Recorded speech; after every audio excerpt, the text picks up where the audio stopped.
Media سے کہا کہ 15 سال کے بعد ہم 3 بھائی یا 2 بہن جتنے بھی لوگ تھے جمع ہوئے، اس میں اس شخص کی، ان کی بیوی کی، ان کے 3 بچوں کی موت ہو گئی۔ اس میں ایسے ایک ہماری بہن کی موت ہو گئی جو کینیڈا سے آئی تھی۔ اس میں ایک ایسے شخص کی بھی، ایسے بھی خاندان کے لوگوں کی موت ہو گئی جو ان کے خاندان میں کسی کا انتقال ہو گیا تھا، تو مرنے والے کی خواہش یہ تھی کہ ان کی استھیوں کو ہندوستان میں بہا دیا جائے۔ ان کی بھی موت ہو گئی۔ بہرحال ایک بہت بھیانک اور تکلیف دہ دردناک حادثہ ہوا ہے۔ ہم امید کرتے ہیں کہ حکومت جو تحقیقاتی کمیٹی بنائی ہے اس کے ذریعے سے سچائی کو سامنے لایا جائے گا، اور ساتھ ہی ساتھ میرے عزیز دوستوں اور بزرگوں، جہاں پر ان تمام لوگوں نے اپنے اپنے رشتہ داروں کو، اپنی ماں کو، اپنے بھائی کو، اپنی اولادوں کو کھویا ہے، وہیں پر بھی ہم کو یہ بات کو سوچنا پڑے گا۔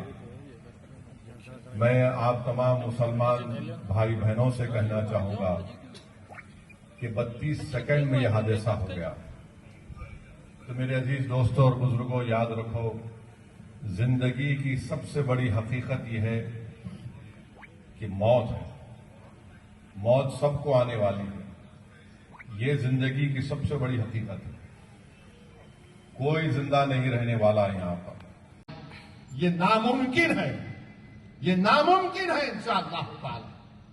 یہ دین حق ہے، اور دنیا جب تک باقی رہے گی حق باقی رہے گا انشاءاللہ تعالی۔ تو میرے عزیز دوستوں اور بزرگوں، متحد رہیے، مسلک پر اپنے ضرور چلیے، مگر یاد رکھیے جو ہم پہ وار کر رہا ہے وہ ہماری کمزوریوں کو تلاش کر رہا ہے کہ کیسے ان کے اتحاد کو کمزور کیا جائے۔ تو میری آپ تمام سے گزارش ہے کہ اللہ سے دعا کرتے رہیے، جدوجہد کریے۔ جو پروگرام آل انڈیا مسلم پرسن پر میچ نہیں کرتے، قانون یہ بولتا ہے کہ وقت با یوزر، صحیح وقت با یوزر ہے، ریکارڈ ہے مگر وقت با یوزر ہے۔ رستہ تمام میں دیکھا، کرنول سے لے کے، کرنول انٹر ہونے سے لے کے ادونی تک ہر جگہ پہ چھوٹی چھوٹی عیدگاہیں ہے نا، روڈ پہ عیدگاہ، اس کا کاغذ ہے؟ نہیں، صحیح سے بولا ہے، کاغذ ہے، نہیں ہے نا؟ 80% کاغذ نہیں ہوگا تو یہ قانون کا ورا نہیں، تمہارا نہیں ہے۔ یہ وقت با یوزر کو نکال دیے۔ ارے جس جگہ پر میں 100 سال سے، 80 سال سے، 200 سال سے، 300 سال سے نماز پڑھ رہا ہوں، قبروں پہ درود پڑھ رہا ہوں، فاتحہ پڑھ رہا ہوں، پھول چلا رہا ہوں، خانقاہوں کو میں 2 سال سے آباد رکھ رہا ہوں، کیونکہ اللہ کے ولی وہاں بیٹھ کر واس کرتے تھے، انہوں بول دیے نہیں، وقت با یوزر ختم، تم مالک نہیں۔ وقت کا کیا فائدہ ہو رہا مجھے بتاؤ۔ ہم چندرا بابو نائیڈو سے پوچھ رہے ہیں، میں چیلنج کر رہا ہوں نائیڈو تم کو، تم بتاؤ یہ قانون سے مسلمانوں کو کیا فائدہ ہو رہا، بتاؤ ہم کو۔ 1 پیسے کا فائدہ نہیں ہے مسلمانوں کو، نقصان ہو رہا ہے بھارت کے مسلمانوں کو۔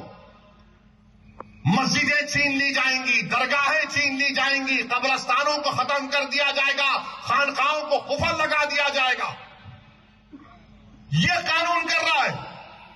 اور چندرا بابو نائیڈو، میں یہ سمجھ رہا تھا کہ شاید آپ 2002 میں بی جے پی کا ساتھ دینے کے بعد آپ اس طرح کی غلطی نہیں کریں گے، مگر آپ نے یہ ثابت کر دیا کہ جہاں پر مسلمانوں کا مسئلہ آئے گا آپ سنگھ پریوار کے ایجنڈے کو پورے بھارت میں نافذ کریں گے۔ آپ اس ملک کو، اس کے سیکولرزم کو، اس کے پلورلزم کو، اس کے ڈائیورسٹی کو کمزور کرنا چاہتے ہیں۔ کیوں کیا چندرا بابو نائیڈو نے یہ؟ ارے آپ کو آندھرا پردیش کا کیپٹل بنانا ہے، بناؤ، ہم بھی لڑیں گے امراوتی کے لیے۔ آندھرا پردیش کی ترقی کے لڑنا، ہم بھی لڑیں گے آندھرا پردیش کے لیے، یہ ہمارا پرانا ریاست رہا ہے۔ میں تو MLA تھا 10 سال آندھرا پردیش کا، ہم کبھی آندھرا پردیش کو نہیں بھولیں گے۔ مگر آپ امراوتی کے نام پر کیسے سودا کر سکتے بھارت کے سنویدھان کے اوپر؟